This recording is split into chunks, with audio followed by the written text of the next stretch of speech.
Even the fucking New York Times wrote a major story about detransitioners. So people that were convinced at an early age that they were trans and now they're detransitioning and their lives are ruined. Their bodies ruined. They can't have children anymore. They lost their breast. They lost their penis. It's in fucking sanity. They just just had an 8-year-old kid that was taken away from his father because the father doesn't want the boy to be on hormone blockers and the mother does. It was happening in Canada for a while. Now I've seen some cases in the States, which is... This is what Joddan Peterson was warning people about in 2016 when I first met him. Yeah. And everybody was like, why do you care about what's happening in colleges? This is just fringe things that are happening in colleges. I'm like, those people are going to graduate and they're going to enter into the workforce, and it's a new mentality that exists. It's not a objective reality mentality. It's an ideologically based mentality that's going to change the world at large unless we stop it in its tracks. Like, they're not looking at reality.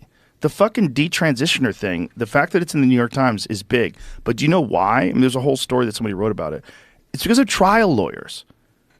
Everyone's going to get sued. And it's going to be a big fucking problem because you've thousands of people that have unfortunately given into this.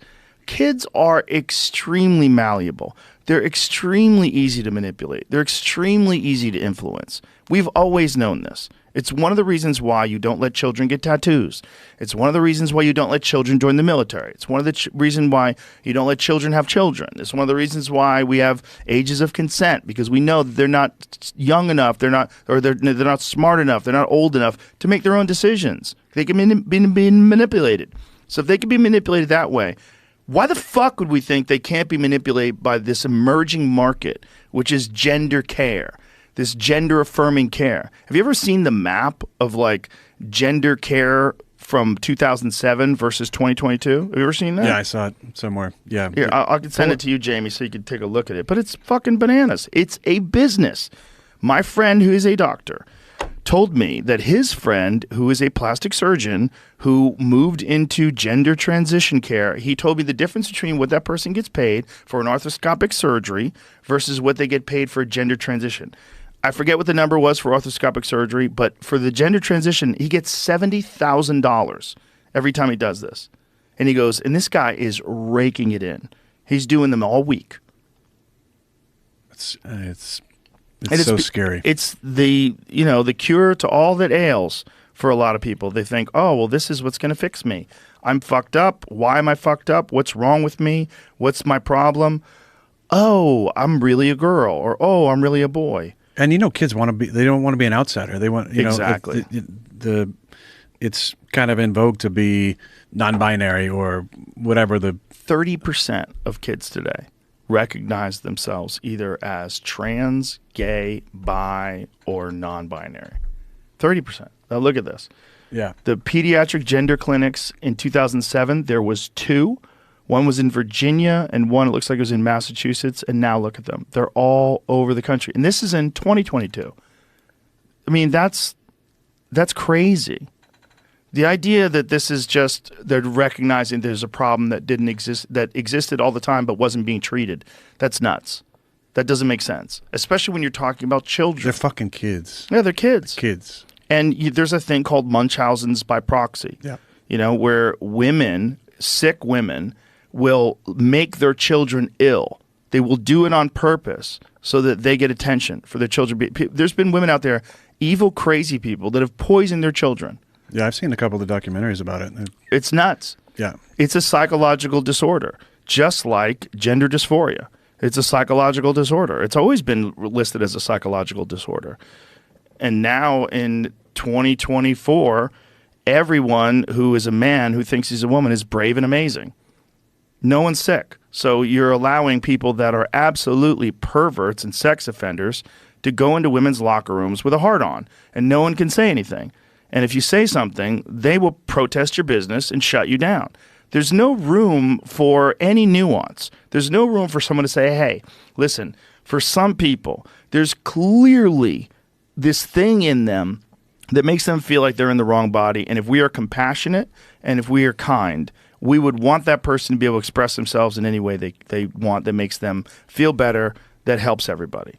But also, there's perverts. But also, There's people that if they find out, all they have to do is pretend they're a woman and they can go in the women's locker room and watch women change.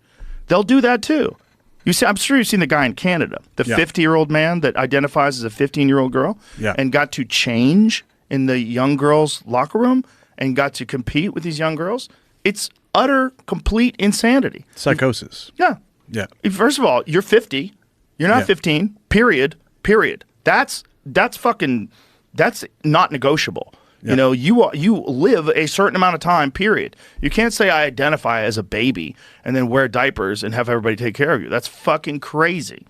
But the fact that they're letting that, we are one step away from minor attracted persons being something that everybody's cool with. Because that's also on the agenda. And every now and then they sneak that out there. Every now and then you'll see it in universities, see people talking about it. We have this is this one maligned group that has no support, minor attracted persons. Yeah. It's sick. It's sick. It's sick. It's sick. And the rest of the world is fucking laughing at us. Yeah. They're laughing at how crazy, especially Russia. They think it's hilarious. They're laughing at how ridiculous I bet you Putin's probably going to say something about that in this interview. I hope he does. Yeah. And he would be right. I just don't. I don't know why they're just so hell bent on going after the kids.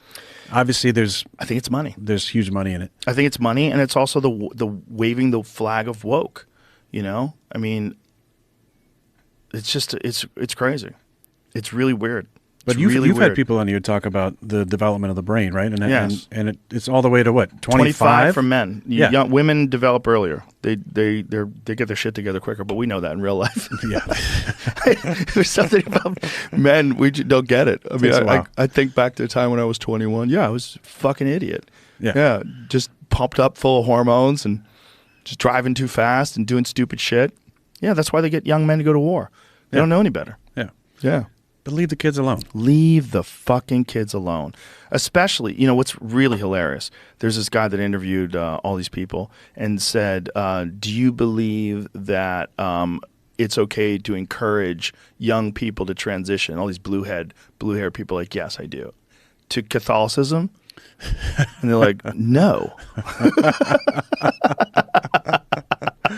I love it. And they were doing the same thing with tattoos. Do you think 12-year-old is too young to get a tattoo? Yeah, they don't know any better. But what about change their gender? Yes, they know.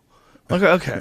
It's just ideology, man. It's just like you might as well be a Scientologist. You might as well be a Mooney.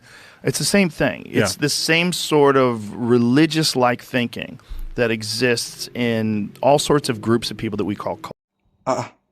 Relax. Subscribe.